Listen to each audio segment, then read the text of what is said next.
Cards on the Table, Chapter 3. When the company returned to the drawing room, a bridge table had been set out. Coffee was handed around. "Who plays bridge?" asked Mr. Shaitana.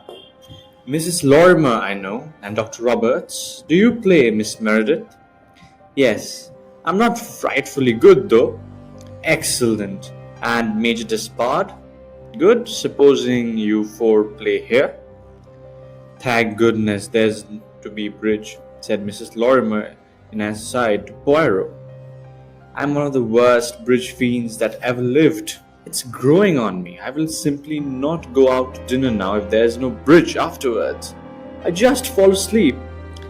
I'm ashamed of myself, but there it is." They cut for partners. Mrs. Lorimer was partnered with Anne Meredith against Major Despard and Dr. Roberts. "Women against men," said Mrs. Lorimer, as she took a seat and began shuffling the cards in an expert manner. "The blue cards, don't you think, partner?" "I'm forcing a 2. "Mind you win," said Mrs. Oliver, her feminist feelings rising. "Show the men they can't have it all their own way." "They haven't got a hope, the poor dears," said Dr. Roberts cheerfully as he started shuffling the other pack. "Your deal, I think, Mrs. Lorimer." Major Despard sat down rather slowly. He was looking at Anne Meredith as though he had just made the discovery that she was remarkably pretty. "Cut, please," said Mrs. Lorimer impatiently, and with a start of apology he cut the pack, and she was presenting to him. Mrs. Lorimer began to deal with a practiced hand. "There is another bridge table in another room," said Mr. Shaitana. He crossed to a second door, and the other 4 followed him into a small, comfortably furnished smoking room, where a second bridge table was set ready. "We must cut out," said Colonel Race. Mr. Shaitana shook his head. "I do not play," he said. "Bridge is not one of the games that amuse me." The others protested that they would much rather not play, but he overruled them firmly, and in the end they sat down. Poirot and Mrs. Oliver against Battle and Race. Mr. Shaitana watched them from a while, smiled in a Mephistophelian manner as he observed on what hand Mrs. Oliver declared 2 no trumps, and then went noiselessly into another room. They were all well down to it, their faces serious, the bids coming quickly. 1 heart, pass, 3 clubs, 3 spades, 4 diamonds, double, 4 hearts. Mr. Shaitana stood watching a moment, smiling to himself. Then he crossed the room and sat down in a big chair by the fireplace. A tray of drinks had been brought in and placed on an adjacent table. The firelight gleamed on the crystal stoppers. Always an artist in lighting, Mr. Shaitana had simulated the appearance of a merely firelit room. A small shaded lamp at his elbow gave him light to read by if he desired. A slightly stronger light shone over the bridge table, from whence the monotonous ejaculations continued. 1 no trump, clear and decisive, Mrs. Lorimer. 3 hearts, an aggressive note in the voice of Dr. Roberts. No bid, a quiet voice, Anne Meredith's. A slight pause always before Despard's voice came. Not so much slow thinker as a man who liked to be sure before he spoke. 4 hearts, double. His face lit up by the flickering lights. Mr. Shaitana smiled. He smiled and he went on smiling. His eyelids flickered a little. His party was amusing him. 5 diamonds, game and rubber, said Colonel Race. "Good for you, partner," he said to Poirot. "I didn't think you'd do it. Lucky they didn't lead a spade." "Wouldn't have made much difference, I expect," said Superintendent Battle, a man of gentle magnanimity. He called spades. His partner, Mrs. Oliver, had had a spade, but something had told her to lead a club, with disastrous results. Colonel Race looked at his watch. 12:10. Time for another? You'll excuse me, said Superintendent Battle, but I'm way of being an early-to-bed man. I too, said Hercule Poirot. We'd better add up. The result of the evening's 5 rubbers was an overwhelming victory for the male sex. Mrs. Oliver had lost 3 pounds and 7 shillings to the other 3. The biggest winner was Colonel Race. Mrs. Oliver, though a bad bridge player, was a sporting loser. She paid up cheerfully. Everything went wrong for me tonight, she said. It's like that sometimes. I held the most beautiful cards yesterday. 150 honors 3 times running. She rose and gathered up her embroideried evening bag, just refraining in time from stroking her hair off her brow. I suppose our host is next door, she said. She went through the communicating door, the others behind her. Mr. Shaitana was in his chair by the fire. The bridge players were absorbed in their game. 5 clubs, Mrs. Lorimer was saying in a cool, incisive voice. 5 no trumps. 5 no trumps. Mrs. Oliver came up to the bridge table. This was likely to be an exciting hand. Superintendent Battle came with her. Colonel Race went towards Mr. Shaitana. Poirot behind him. Got to be going, Shaitana, said Race. Mr. Shaitana did not answer. His head had fallen forward and he seemed to be asleep. Race gave a momentary whimsical glance at Poirot and went a little nearer. Suddenly, he uttered a muffled ejaculation, bent forward. Poirot was beside him in a minute, he too looking where Colonel Race was pointing. Something that might have been particularly ornate. Shirt stud, but was not. Poirot bent, raised one of Mr. Shaitana's hands, and let it fall. He met Race's inquiring glance and nodded. The latter raised his voice. Superintendent Battle, just a minute. Superintendent came over to them. Mrs. Oliver continued to watch the play of 5 no trumps doubled. Superintendent Battle, despite his appearance of stolidity, was a very quick man. His eyebrows went up, and he said in a low voice as he joined them, Something wrong. With a nod, Colonel Race indicated the silent figure in the chair. As Battle bent over it, Poirot looked thoughtfully at what he could see of Mr. Shaitana's face. Rather a silly face it looked now, the mouth drooping open, devilish expression lacking. Poirot shook his head. Superintendent Battle straightened himself. He had examined, without touching, the thing which looked like an extra stud in Mr. Shaitana's shirt. And it was not an extra stud. He had raised the limp hand and let it fall. Now he stood up, unemotional, capable, soldierly prepared to take charge efficiently of the situation. Just a minute, please, he said, and the raised voice was his official voice, so different that all the heads at the bridge table turned to him, and Anne Meredith's hand remained poised over an ace of spades in dummy. I'm sorry to tell you all, he said, that our host, Mr. Shaitana, is dead. Mrs. Lorimer and Dr. Roberts rose to their feet. Despard stared and frowned. Anne Meredith gave a little gasp. Are you sure, ma'am? Dr. Roberts, his professional instincts aroused, came briskly across the floor with a bounding medicinal, in-at-death step. Without seeming to, the bulk of Superintendent Battle impeded his progress. Just a minute, Dr. Roberts. Can you tell me the first who's been in and out of this room this evening? Roberts stared at him. In and out? I don't understand you. Nobody has. The superintendent transferred his gaze. Is that right, Mrs. Lorimer? Quite right. Not the butler nor any of the servants? No. The butler brought in that tray as we sat down to bridge. He has not been in since. Superintendent Battle looked at Despard. Despard nodded in agreement. Anne said rather breathlessly. Yes, yes, that's right. What's all this, man? Said Roberts impatiently. Just let me examine him. He may be just a fainting fit. It isn't a fainting fit, and I'm sorry, but nobody's going to touch him until the divisional surgeon comes. Mr. Shaitana has been murdered, ladies and gentlemen. Murdered? Horrified, incredulous sigh from Anne. A very blank stare from Despard.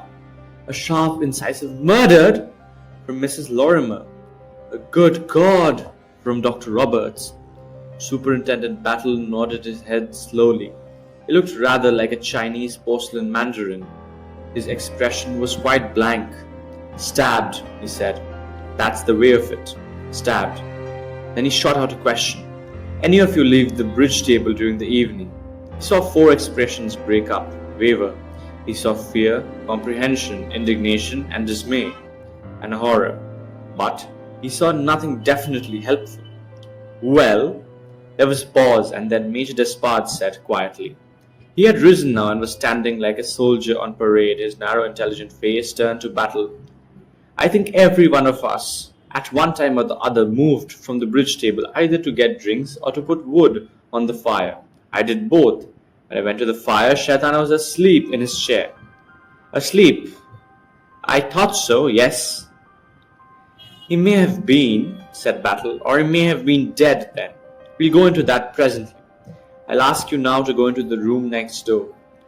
He turned the quiet figure at his elbow. Colonel Race, perhaps you'll go with them. Race gave a quick sound of comprehension. Right, Superintendent. 4 bridge players went slowly through the doorway. Mrs. Oliver sat down in a chair at the far end of the room and began to sob quietly. Battle took up the telephone receiver and spoke, and he said, Local police will be around immediately. Orders from headquarters are that I'm to take on the case. Divisional surgeon will be here almost at once. How long should you say he'd been dead, Monsieur Poirot? I'd say well over half an hour myself. I agree. Alas, that one cannot be more exact. That one cannot say. This man had been dead 1 hour, 25 minutes and 40 seconds. Battle nodded absently. He was sitting right in front of the fire. That makes a slight difference. Over an hour, not more than 2.5. That's what our doctor will say. I'll be bound. And nobody heard anything and nobody saw anything. Amazing. What a desperate chance to take. He might have cried out. But he did not. The murderer's luck held. As you say, mon ami, it was a very desperate business. Any idea, Monsieur Poirot, as to motive? Anything of that kind? Poirot said slowly, Yes, I have something to say on that score. Tell me, Mr. Shaitana, he did not give you any hint of what kind of party you were coming to tonight. Superintendent Battle looked at him curiously. No, Monsieur Poirot, he didn't say anything at all. Why? A bell whirred in the distance and a knocker was piled. That's our people, said Superintendent Battle. I'll go out and let him in. We'll have our story presently. Must get on with the routine work. Poirot nodded. Battle left the room. Mrs. Oliver continued to sob. Poirot went over to the bridge table. Without touching anything, he examined the scores. He shook his head once or twice. The stupid little man. Oh, the stupid little man, murmured Poirot. To dress up as the devil and try to frighten people. The door opened. The divisional surgeon came in, bag in hand. He was followed by the divisional inspector talking to Battle. A cameraman came next. There was a constable in the hall. The routine of detection of crime.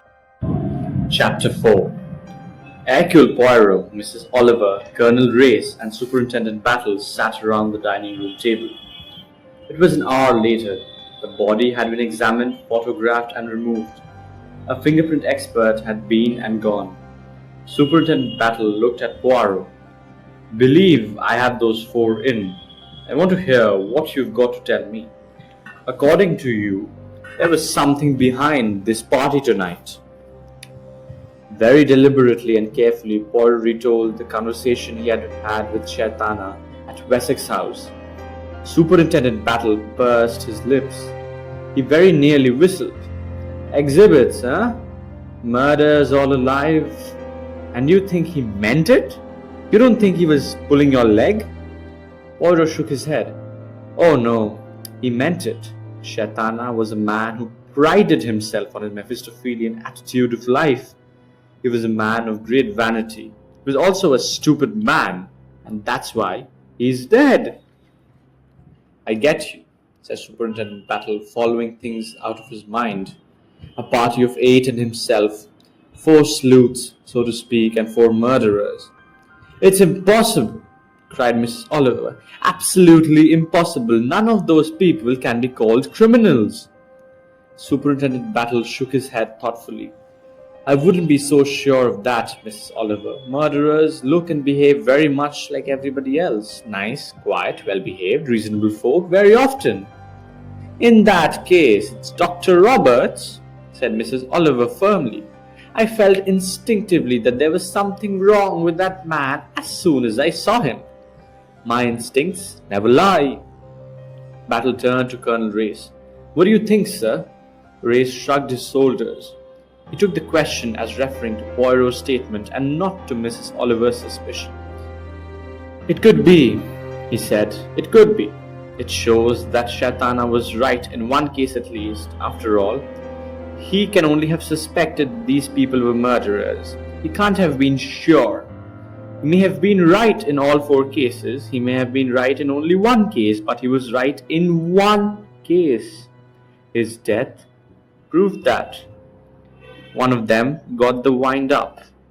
Think that's it, Mr. Poirot? Poirot nodded. The late Mr. Shaitana had a reputation, he said. He had a dangerous sense of humor and was reputed to be merciless. The victim thought that Shaitana was giving himself an evening's amusement leading up to a moment when he'd hand the victim over to the police. You, he or she, must have thought that Shaitana had definite evidence. Had he? Poirot shrugged his shoulders. That we shall never know. Dr. Roberts, repeated Mrs. Oliver firmly. Such a hearty man. Murderers are often hearty as a disguise. If I were you, Superintendent Battle, I should arrest him at once.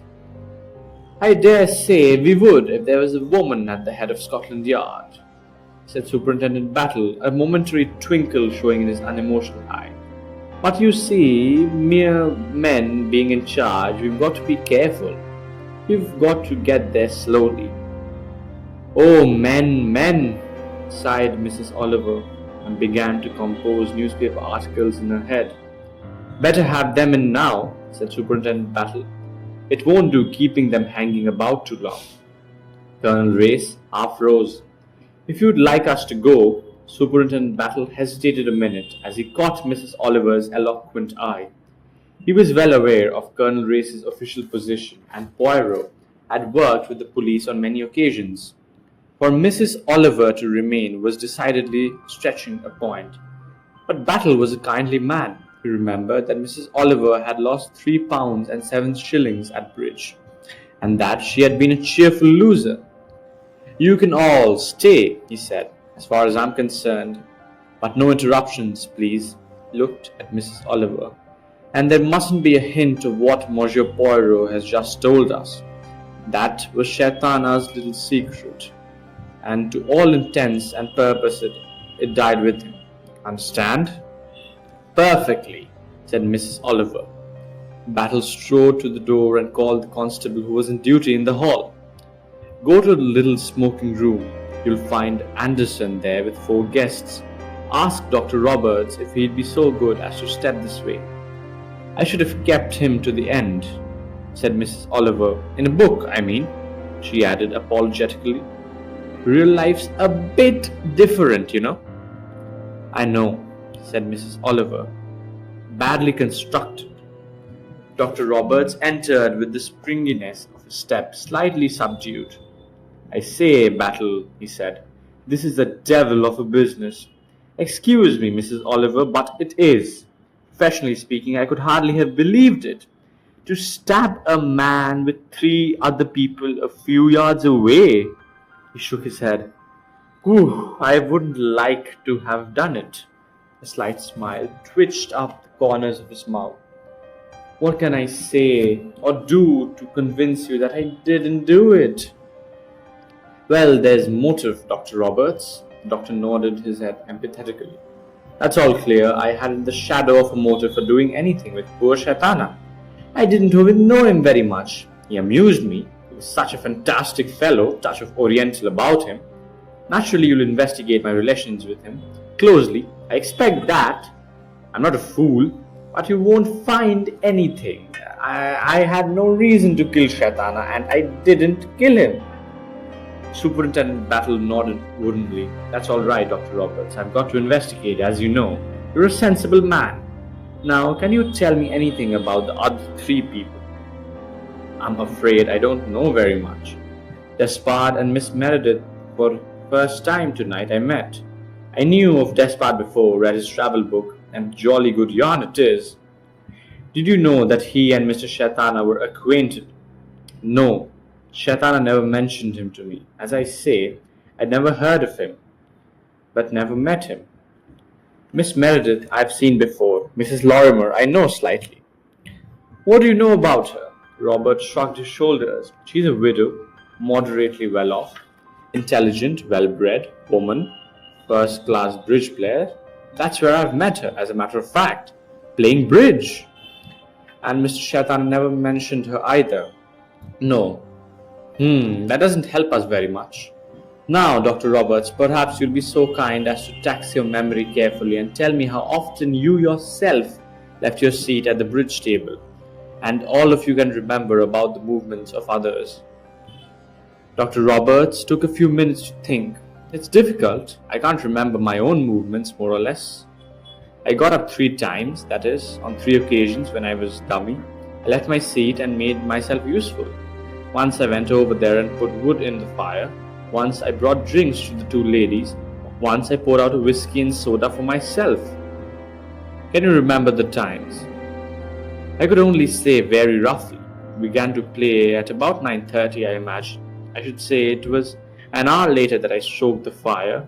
Quite a short time after that I fetched the drinks, and perhaps 11:30 when I got myself a whiskey and soda. But those times are quite approximate. I couldn't answer for their being correct. The table with the drinks was beyond Mrs. Shaitana's stare. Yes, that's to say, I passed quite near him 3 times, and each time, to the best of your belief, he was asleep. That's what I thought of him. The second time I didn't even look at him. Third time I rather fancied the thought just passed through my mind. How the beggar does sleep. But I didn't really look closely at him. Very good. Now, when did your fellow players leave their seats? Dr. Robert frowned. Difficult. Very difficult. Despard went and fetched an extra ashtray, I think. And he went for a drink. That was before me.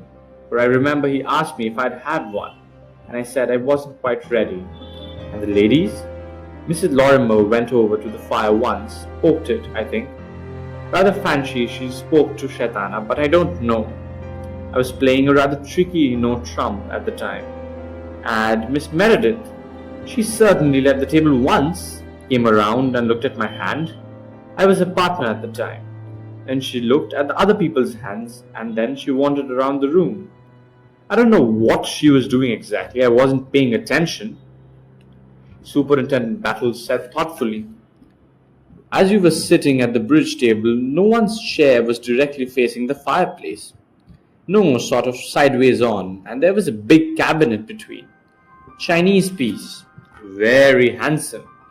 I can see, of course, that it would be perfectly possible to stab the old boy. After all, you're playing the bridge. You're playing bridge.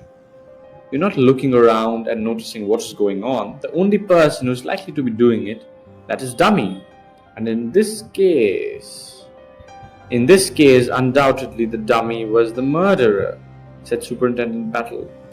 All the same, said Dr. Roberts, It wanted nerve, After all, who is to say that somebody won't look up just at that critical moment? Yes, said Battle, it was a big risk. The motive must have been a strong one. I wish we knew what it was, he added with unblushing mendacity. You'll find out, I expect. You'll go through his papers and all that sort of thing. There will probably be a clue. We'll hope so, said Superintendent Battle gloomily. He shot a keen glance at the other. I wonder if you'd oblige me, Dr. Roberts, by giving me a personal opinion as man to man. Certainly. Which do you fancy yourself of the three? Dr. Roberts shrugged his shoulders. That's easy. Offhand, I'd say Despard. The man's got plenty of nerve. He's used to a dangerous life where you've got to act quickly. You wouldn't mind taking a risk. It doesn't seem to me likely the women are in on this. Takes a bit of strength, I should imagine. Not so much as you might think. Take a look at this. Rather like a conjurer, Battle suddenly produced a long, thin instrument of gleaming metal with a small, round, jeweled head. Dr. Roberts leaned forward and took it and examined it with a rich, professional appearance. He tried the pointed end and whistled. What a tool! What a tool! Absolutely made for murder, this little toy. Go in like butter. Absolutely like butter. Brought it with him, I suppose. Battle shook his head. It was Mr. Shaitana's. It lay on the table near the door with a good many other knickknacks. So the murderer helped himself. A bit of luck finding a tool like that. Well, that's one way of looking at it. Well, of course, it wasn't luck for Shaitana, poor fellow. I didn't mean that, Dr. Roberts. I meant that there was another angle of looking at the business. It occurs to me that it was noticing this weapon that put the idea of murder into the criminal's mind. You mean it's a sudden inspiration, that the murder was premeditated? He conceived the idea after he got here. Anything to suggest that idea to you? He glanced at him, searching. It's just an idea, said Superintendent Battle. Well, it might be so, of course. Well, I won't keep you any longer, Doctor.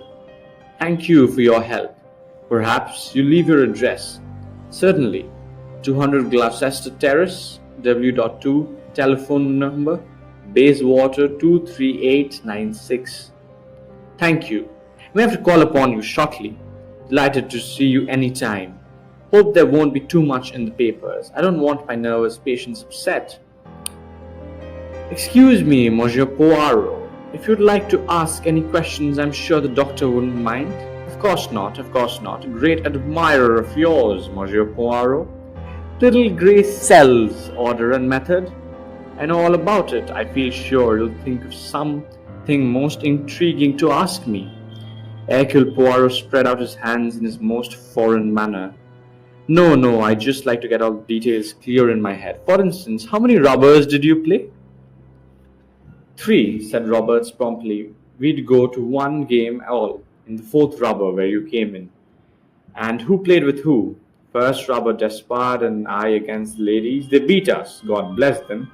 Walk over, we never held a card.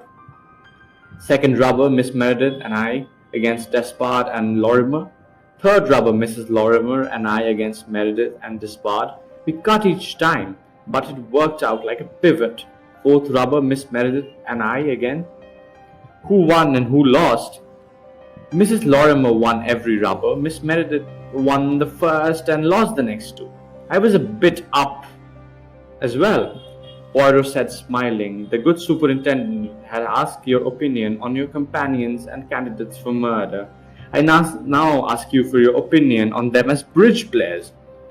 Mrs. Lorimer is first class. I'll bet she makes a good income a year. Despard's a good player too. What I call a sound player. A long-headed chap. Miss Meredith you might describe as quite a safe player. She doesn't make mistakes, but she isn't brilliant. And you yourself, Doctor. Robert's eyes twinkled. I overcall my hand a bit, or so they say, but I've always found it pays. Poirot smiled. Dr. Roberts rose. Anything more? Poirot shook his head. Well, good night then. Good night, Miss Oliver. You ought to get some copy out of this. Better than your untraceable poisons, eh? Dr. Roberts left the room, his bearing springy once more. Mrs. Oliver said bitterly as the door closed behind him. Copy! Copy indeed! People are so unintelligent. I could invent a better murder any day than anything real. I'm never at a loss for a plot, and people who read my books like untraceable poisons. Chapter 5. Mrs. Lorimer came into the dining room like a gentlewoman. She looked a little pale but composed. I'm sorry to have to bother you, Superintendent Battle began. You must do your duty, of course, said Mrs. Lorimer quietly. It is, I agree, an unpleasant position in which to be placed. There is no good shrinking it. I realize that one of the 4 people in that room must be guilty. Naturally, I can't expect you to take my word that I am not the person. She accepted the chair that Colonel Race offered her and sat down opposite to the superintendent. Her intelligent grey eyes met his. She waited attentively. You knew Mr. Shaitana well, began the superintendent. Not very well. I have known him over a period of some years, but never intimately. Where did you meet him? At a hotel in Egypt, the Winter Palace at Luxor, I think. What did you think of him? Mrs. Lorimer shrugged her shoulders slightly. I thought him, I may as well say so, rather a charlatan. You had, excuse me for asking, no motive for wishing him out of the way. Mrs. Lorimer looked slightly amused. Really, Superintendent Battle, do you think I should admit it if I had? You might. A really intelligent person might know that a thing was bound to come out. Mrs. Lorimer inclined her head thoughtfully. There is that, of course. No, Superintendent Battle, I had no motive for wishing Mr. Shaitana out of the way. It is really a matter of indifference to me whether he is alive or dead. I thought of him as a Poirot, and a rather theatrical and sometimes irritated me. That is, or rather was, my attitude towards him. That is that then. Now, Mrs. Lorimer, can you tell me anything about your 3 companions? I'm afraid not. Major Despard and Miss Meredith I met for the first time tonight. Both of them charming people. But Dr. Roberts, I know slightly. He's a very popular doctor, I believe. He's not your own doctor? Oh, no. Now, Mrs. Lorimer, can you tell me how often you got up from the seat tonight? And will you also describe the movements of the other 3? Mrs. Lorimer did not take any time to think. I thought you would probably ask me that. I have been trying to think it out. I got up once myself when I was dummy. I went over to the fire. Mr. Shaitana was alive then. I mentioned to him how nice it was to see a wood fire. And he answered that he hated radiators. Did anyone overhear your conversation? I don't think so. I lowered my voice, not to interrupt the players, she added dryly.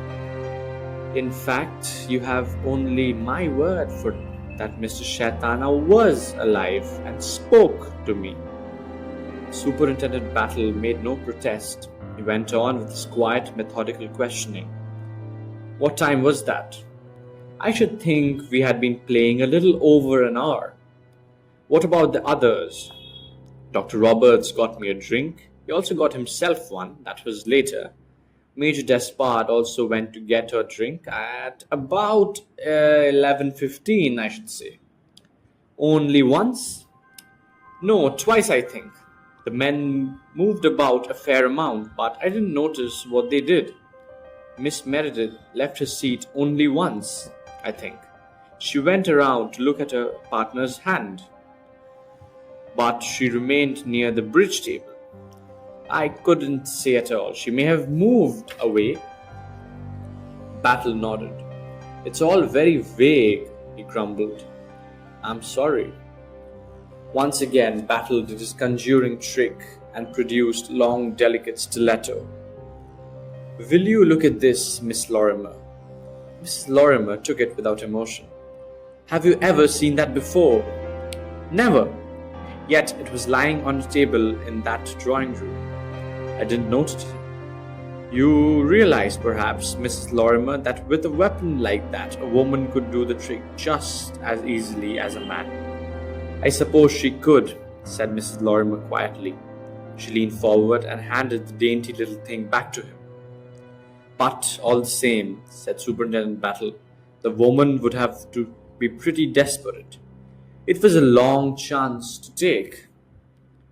But all the same, he waited a minute, but Mrs. Lorimer did not speak. Do you know anything of the relations between the other three and Mr. Shaitana? She shook her head. Nothing at all. Would you care to give me an opinion as to which of them you would consider the most likely person? Mrs. Lorimer drew up stiffly. I should not care to do anything of the kind. I consider that a most improper question. The superintendent looked like an abashed little boy who had been reprimanded by his grandmother. Address, please, he mumbled, drawing his notebook towards him. 11 Sheen Lane, Chelsea. Telephone number, Chelsea 45632. Mrs. Lorimer rose. Anything you want to ask, Monsieur Poirot? Said Battle hurriedly. Mrs. Lorimer paused, her head slightly inclined. Would it be a proper question, madame, to ask you your opinions of your companions, not as potential murderers, but as bridge players? Mrs. Lorimer answered coldly. I have no objection to answer that, if it bears upon the matter at issue in any way, though I fail to see how it can. Hello everyone, this is Suryanshu. If you enjoyed this audiobook, do consider subscribing to the channel and dropping a like. It really helps. And do turn on the notification to get notified when I post new videos. So stay tuned for the next audiobook and goodbye until next time.